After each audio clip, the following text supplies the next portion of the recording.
5G YouTube चेनेलाव आरो फिन खेबसेबाव बरायफिनबाय। दिनैनि गोदान भिडिअ'आनो जाहैबाय लाखपति दिदि सेल्फ हेल्प ग्रुपनि आइजोफोरनि मोनसे इम्पर्टेन्ट आपडेट लानानै फैदों।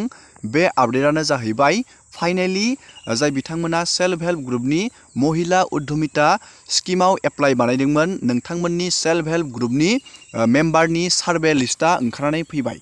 नोंथाङा बे सार्भे लिस्टखौ बोरै गावबा गावनि मबाइल फननि मददावनो चेक बानायनो, आङो बेखौ दिनैनि नैबे भिडिअनि गेजेरजों नोंथांमोननो ए टु जेड डिटेल प्रसेसआव देखायगोन। नोंथाङा भिडिअखौ जोबजासे नायलांबाय थाबानो जाबाय आरो बेबायदिनो गोदान गोदान आपडेट डिटेल स्किम डिजिटेल खौरां मिथिनो थाखाय नोंथाङा चेनेलाव गोदानबा चेनेलखौ साबस्क्राइब खालामबानो जाबाय। बे सार्भिस लिस्टआनो जाहैबाय नोंथाङा बेयाव जाय बिथांमोना महिला उद्यमिता स्किमाव एप्लाइ बानायदोंमोन, नोंथाङा बे स्किमाव एप्लाइ बानायनानै नोंथांनो आसाम गभर्नमेन्टआ बिजनेस मावनानै जानो थाखाय गिबियावनो नोंथांनो 10,000 रांखौ नोंथांनि बेंक एकाउन्टआव हरग्रोसिगोन। जाय बिथांमोना सार्भे बानायजाबाय नोंथांमोना बेयाव 100% नोंथाङा 10,000 रांखौ मोननो हासिगोन। आरो जाय बिथांमोना सार्भे बानायजायाखै नोंथांमोननि प्रब्लेमखौबो आङो भिडिअनि जोबनायथिं खोथागोन। नोंथांमोननो गावबागावनि नोंथाङा मेम्बारनि सार्भेखौ नोंथांनि ग्रुपनि नामाव खैजोन मेम्बारा सार्भे बानाय जाखो नोंथाङा बेखौ इजियावनो चेक बानायनानै लानो हागोन। दानिया जोङो नायदिनि नोंथाङा गावबागावनि बे लाखपति दिदिनि सार्भे लिस्टखौ बोरै चेक बानायनो गावबागावनि मबाइल फनावनो। गिबियावनो नोंथाङा गुगोलाव सार्च खालामनांगोन लाखपति बायदेव लिस्ट आसाम, नोंथाङा बेखौ सार्च खालामनांगोन आरो नोंथाङा नैबेयाव नुनो मोन्दों लाखपति दिदि मनिटरिं रिपर्ट, नोंथाङा बेयाव क्लिक बानायना होनांगोन। नोंथाङा गावबागावनि बे सार्भे लिस्ट नोंथांनि मेम्बारनि सार्भे लिस्टखौ नायनो थाखाय नोंथांनि ग्रुपआव खैजोन मेम्बारा सार्भे बानाय जाखो नोंथाङा बेयावनो इजियावनो नायनानै लानो हागोन। दानिया नोंथाङा नैबेयाव क्लिक बानायनांगोन। गिबियावनो आङो बेनि लिंकखौ भिडिअनि डिसक्रिपसनाव होना दोनखादों। नोंथाङा बे लिंकआव थुबाथाय डाइरेक्टयै पेजआव थांनानै नोंथाङा चेक बानायनानै लानो हागोन। दानिया नोंथाङा नैबेयाव क्लिक बानायनांगोन। जों दानिया बेयाव क्लिक बानायबाय।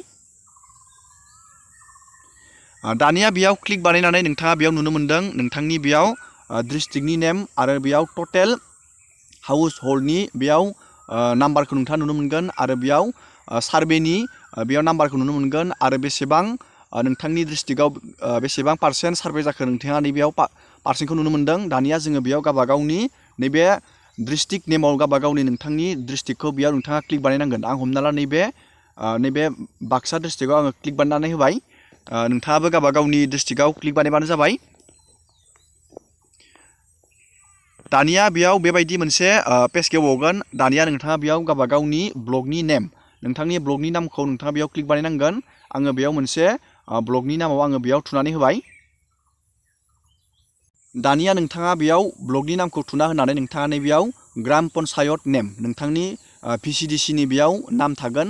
नोंथाङा बेयाव गावबागावनि PCDCआव नोंथाङा बेयाव क्लिक बानायनानै होनांगोन। आङो बेयाव मोनसे PCDCआव आङो बेयाव क्लिक बानायनानै होबाय।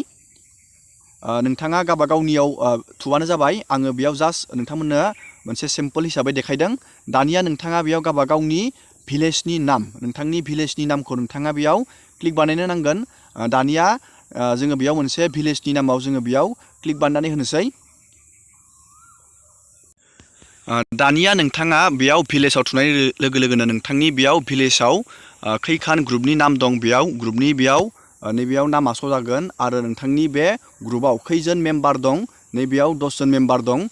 बेयाव मेम्बारनि बेयाव नाम्बारा बेयाव श' जागोन आरो नैबेयाव सार्भे खैजोन मानसिनि बेयाव खैजोन मेम्बारनि बेयाव सार्भे जाखो बेयाव नैबे ग्रुपआव 10 जन बेयाव मेम्बार दं आरो बेयाव 10 जननियाबो बेयाव सार्भे जादों आरो बेयाव पार्सेन्टआ 100%। बेयाव गासैनिबो नैबे ग्रुपनिया बेयाव सार्भे जादों।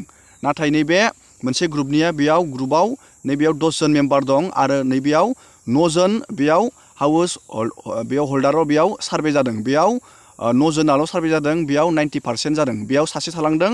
नोंथाङा बेयाव बेबायदिनो नायना लाबानो जाबाय।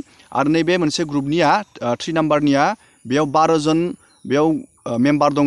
12 जन मेम्बारनि मादाव नैबेयाव 9 जन बेयाव मेम्बारनियाल' बेयाव सार्भे जादों आरो बेनि पार्सेन्टआ 75।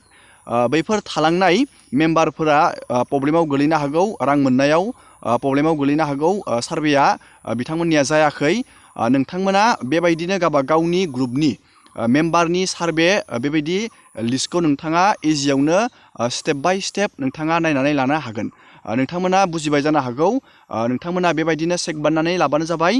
दिनैनि भिडिअखौ आङो बेखिनियावनो फोजोबबाय। नोंथांमोना बेबायदिनो गोदान आपडेट डिटेल स्किम डिजिटेल खौरां मिथिनो थाखाय चेनेलाव गोदानबा चेनेलखौ साबस्क्राइब खालामबानो जाबाय आरो भिडिअखौ मोजां मोनदोंबा लाइक खालामबानो जाबाय, शेयार खालामबानो जाबाय। एसेनोसै दिनैनि भिडिअआ।